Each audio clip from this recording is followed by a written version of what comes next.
Assalomu alaykum, hurmatli tadbirkorlar, hurmatli fuqarolar.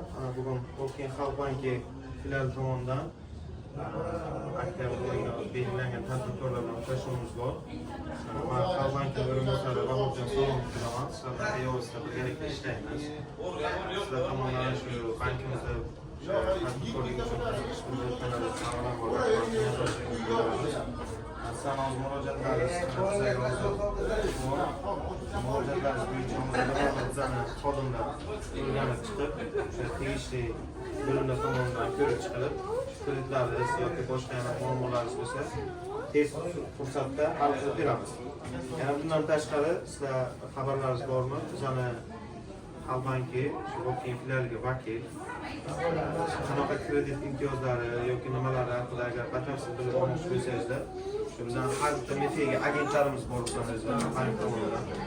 Shu bevosita shular bilan birgalashib, nima murojaatlaringiz, masalalaringiz bo'lsa, murojaat qilishingiz mumkin. Biz to'g'ridan-to'g'ri sizlar bilan ishlashga doim yelkama-yelka sizlar bilan ishlaymiz. Nima takliflaringiz, nima fikrlaringiz bo'lsa, bemalol qilib qo'yishingiz mumkin.